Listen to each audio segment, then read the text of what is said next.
Helen Keller and Annie Sullivan. Knowledge is love and light and vision. Helen Keller. Helen Keller became ill at the age of 2 and was left blind and deaf. For the next 5 years, she grew up in a world of darkness and emptiness.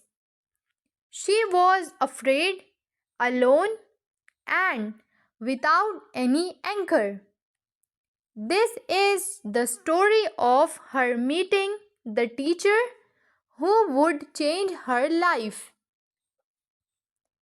The most important day I remember in all my life is the one on which my teacher, Annie Mansfield Sullivan, came to me. I am filled with wonder when I consider the immeasurable contrast between the two lives which it connects. It was the 3rd of March 1887, 3 months before I was 7 years old.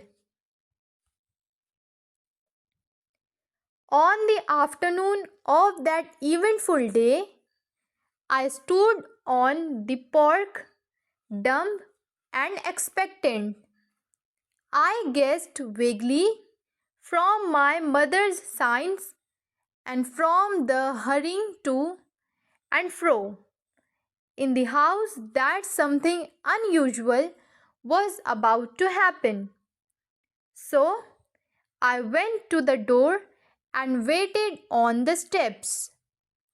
The afternoon sun penetrated the mass of honeysuckle that covered the porch and fell on my upturned face. My fingers lingered almost unconsciously on the familiar leaves and blossoms which had just come forth to greet the sweet southern spring. I did not know what the future held of marvel or surprise for me. Anger and bitterness had preyed upon me continually for weeks, and a deep languor had succeeded this passionate struggle. Have you ever been at sea in a dense fog? When it seemed as if a tangible white darkness shut you in, and the great ship, tense and anxious, groped her way toward the shore with plummet and sounding line, and you waited with beating heart for something to happen. I was like that ship before my education began, only I was without compass or sounding line, and had no way of knowing how near the harbor was. Light, give me light, was the wordless cry of my soul, and the light of love shone on me in that very hour. I felt approaching footsteps. I stretched out my hand as I supposed it was my mother. Someone took it, and I was caught up and held close in the arms of her who had come to reveal all things to me, and more than all things else, to love me. The morning after my teacher came, she led me into her room and gave me a doll. The little blind children at Perkins Institution had sent it and Laura Bridgman had dressed it. But I did not know this until afterward. When I played with it a little while, Miss Sullivan slowly spelled into my hand the word doll. I was at once interested in this finger play and tried to imitate it. When I finally succeeded in making the letters correctly, I was flushed with childish pleasure and pride. Running downstairs to my mother, I held up my hand and made the letters for doll. I did not know that I was spelling a word or even that words existed. I was simply making my fingers go in monkey like imitation. In the days that followed, I learned to spell in this uncomprehending way a great many words, among them pin, hat, cup, and a few verbs like sit, stand, and walk. But my teacher had been with me several weeks before I understood that everything has a name. One day, while I was playing with my new doll, Miss Sullivan put my big rag doll into my lap also, spelled doll, and tried to make me understand that doll applied to both. Earlier in the day, we had a tussle over the words mug and water.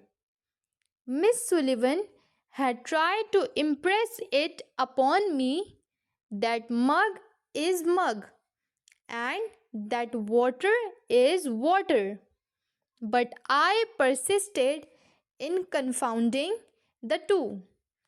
In despair, she had dropped the subject for the time, only to renew it at the first opportunity. I became impatient at her repeated attempts and, seizing the new doll, I dashed it upon the floor. I was keenly delighted when I felt the fragments of the broken doll at my feet.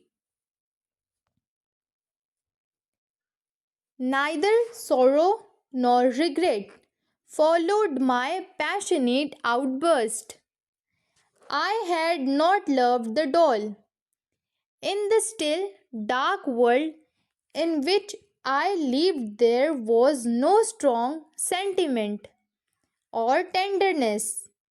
I felt my teacher sweep the fragments to one side of the hearth, and I had a sense of satisfaction that the cause of my discomfort was removed.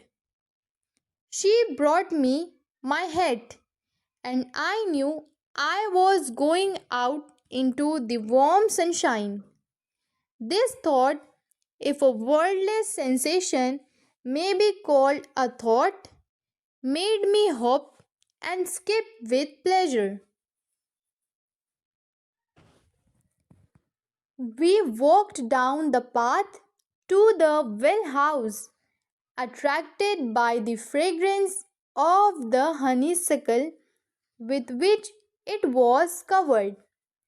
Someone was drawing water, and my teacher placed my hand under the spout. As the cool stream gushed over one hand, she spelled into the other the word water. first slowly, then rapidly. I stood still, my whole attention fixed upon the motions of her fingers.